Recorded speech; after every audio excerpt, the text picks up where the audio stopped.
घरात, जीवनात, व्यवहारात मराठी भाषा वापरणे आणि मराठी भाषेचे अनुकरण करून ती समृद्ध करण्याचा संकल्प करण्याची गरज आहे।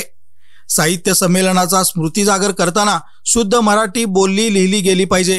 त्यासाठी मराठी भाषा समृद्ध करण्यासाठी सर्वांनी एकजुटीने प्रयत्न करूया, असे आवाहन ज्येष्ठ साहित्यिक डॉक्टर सुनील कुमार लवटे यांनी केले। इचलकरंजीत 26 डिसेंबर 1974 मध्ये झालेल्या सुवर्ण महोत्सवी अखिल भारतीय मराठी साहित्य संमेलन पूर्तीच्या सुवर्ण महोत्सवाचे औचित्य साधत वस्त्रनगरीत त्याच्या स्मृती जागविण्यात आल्या।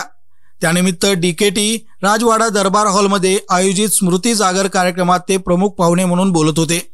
प्रारंभी गोविंदराव हायस्कूल प्रांगणातून मान्यवरांच्या उपस्थितीत ग्रंथ दिंडीला प्रारंभ झाला। मुख्य मार्गावरून ही दिंडी राजवाडा दरबार हॉलमध्ये पोहोचल्यावर मुख्य कार्यक्रम सुरू झाला। ज्येष्ठ साहित्यिक डॉक्टर सुनील कुमार लवटे यांनी साहित्यात शब्द कळायचे असतील तर लोकविचार कळला पाहिजे।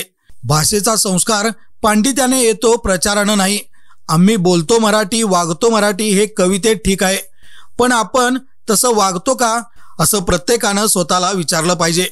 सुवर्ण महोत्सवी मराठी साहित्य संमेलन पूर्तीचं सुवर्ण महोत्सव खऱ्या अर्थानं साजरं करायचे असेल तर व्यवहारात, घरात मराठी भाषेचा वापर करून भाषा समृद्ध करणे गरजेचे असल्याचे सांगितले। यावेळी माजी आमदार प्रकाश आवाडे यांनी स्वागतपर मनोगतात शतक महोत्सवी मराठी साहित्य संमेलन इचलकरंजीत होण्यासाठी प्रयत्नशील असल्याचे सांगितले।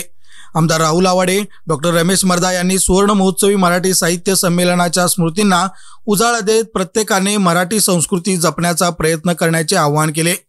कार्यक्रमाला जिल्हा ग्रंथालय अधिकारी अर्पणा वाईकर, अशोक सौंदतीकर, विजय जगताप, प्रसाद कुलकर्णी, पोलीस उपाधीक्षक समीरसिंह साळवे, राजन मुठाणे, स्वानंद कुलकर्णी, वैशाली नाईकवडे उपस्थित होते।